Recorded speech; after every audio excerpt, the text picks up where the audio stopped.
Prestige. Sveiki, apie šiandieną ir savaitgalio įvykius jūs informuos Baltikum televizijos žinios. Kviečiame žiūrėti. Nuoseklumos nutemtas mazutu pakrautas tanklaivis. Klaipėdos. Baigti prieš 5 dienas uosto vartuose įstrigusio Argentinos tanklaivio Princess Pia gelbėjimo darbai. Šiandien vidurdienį laivas su jame likusiais 43 000 tonų mazuto saugiai nutemtas nuoseklumos ir prišvartuotas uoste. Aplinkosaugininkų teigimu teršalai nei per tanklaivio avariją, nei per gelbėjimo operaciją į aplinką nepateko. Šįryt 7 valandą buvo baigti maždaug 7 000 tonų mazuto perkrovimo iš tanklaivio Princess Pia į kitą laivą darbai. Tada tanklaivį bandė pajudinti 4 vilkikai, tačiau nepavyko. Tik iš laivo pašalinus dalį balastinio vandens, jis buvo nutemtas nuoseklumos. Šiuo metu sprendžiame, kur iš uoste prišvartuoto tanklaivio iškrauti visą mazutą. Klaipėdos naftos talpos, kiek žinau, yra apipilnės, todėl manyčiau, kad bus pasirinktas optimaliausias variantas, kad ilgai laivas čia neužtruktų. Kažkur savaitės bėgė bus surastas tanklaivis, gal keli tanklaiviai. Likęs krovinys bus nukrautas ir išgabentas iš uosto.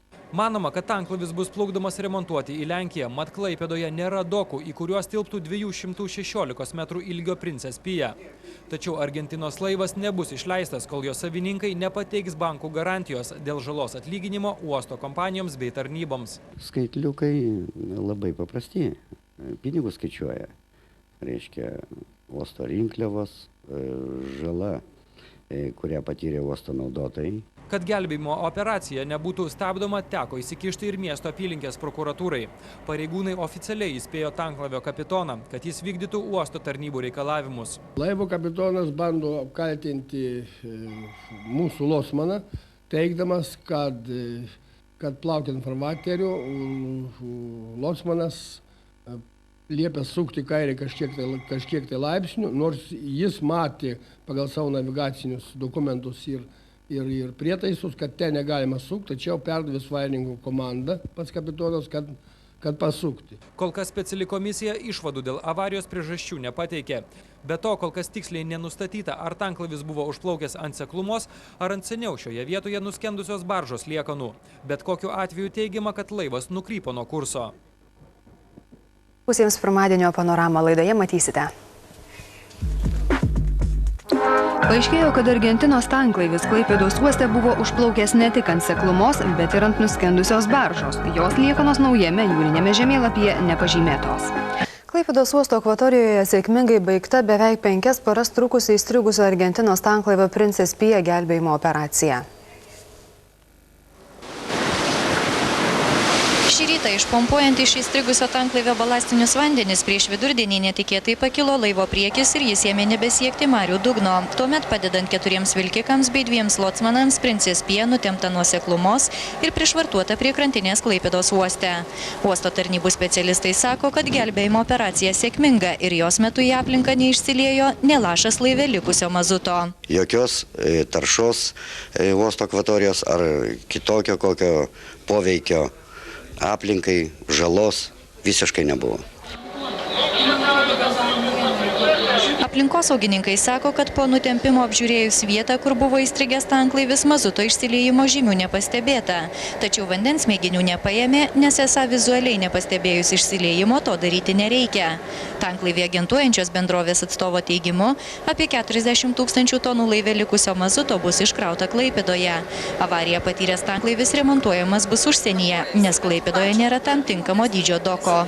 Uosto kapitono teigimu laivas nebus išleistas, kol negarantuos gelbėjimo operacijos išlaidų bei dėl to krovą turėjusių sustabdyti krovos kompanijų nuostolių apmokėjimo. Su Panamos vėliava plaukiantis Argentinos tanklaivis Princess Pia su 50 000 tonų mazuto ant seklumos užplaukė trečiadienio vakare. Apie avariją pranešta tik kitos dienos rytą.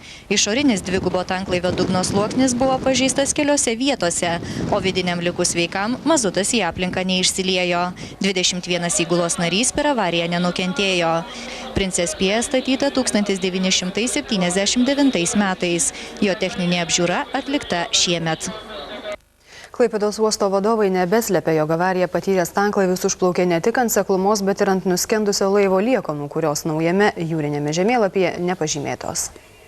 Saugios laivybos administracijos sudaryta speciali komisija tyrianti avarijos priežastis kol kas jų nekomentuoja. Tačiau uosto vadovai pripažįsta, jog tanklaivis užplaukė ne tik ant seklumos, bet ir ant toje vietoje esančių prieš 50 metų nuskendusios baržos liekanų. Tanklaivio avarijos priežastis tyrintis Klaipėdos apylinkės prokuroras sako, kad Princess Pia kapitono turimame 99 metais išleistame jūrlapyje pažymėta kliūtis. Tuo tarpu locmanas prokuroro aiškina vadovavęsis prieš metus išleistų jūrlapių, kuriame nuskendusios baržos liekanos jau nebepažymėtos. Ir kiek man teko susipažinti su jūriniais dokumentais, toje vietoje laivo liekanų iš tikrųjų yra nepažymėta. Bet ir ten laivas negalėjo plaukti, kadangi jis jau buvo išplaukęs už farvaterio ribų. Tas laivas turėjo plaukti tiksliau dešiniau. Pagal jūrinę teisę locmano patarimai yra rekomendacinio pobūdžio, galutinį sprendimą priima laivo kapitonas. Saugios laivybos švyturių ir hidrografijos tarnybos viršininkas sako, jog locmanas turėjo vadovautis operatyvia uosto kapitono valdybos informacija, o ne prieš metus išleistų jūrlapių, kur ne tik nesužymėtos visos kliūtis, jame tikrovės netitinka ir uosto gylis. Naujieji jūrlapiai, kuriais dabar naudojasi uosto locmanai, nepakoreguoti, nes viršininko teigimu uosto direkcija iki šiol jų tarnybai nepateikė oficialių duomenų apie akvatorijos gilius po rekonstrukcijos ir laivo liekanų iškelimą. Palei sutartį tu turėjai visą tą pašalinti. Tos visas kliūtis turėtų būti pašalinti. Su kuo pagal sutartį? Su užsienio kompanija, kurie atliko tuos darbus. Uosto direkcijos atstovai sako, jog rekonstruojant įplaukos kanalą jis praplatintas 30 metrų ir tose ribose rastos baržos nuolaužos iškeltos. Dalis tų nuolaužų jau yra už laivybinio kanalo ribų. Praktiškai tenais yra nebe laivybos zona. Ten laivo neturi būti.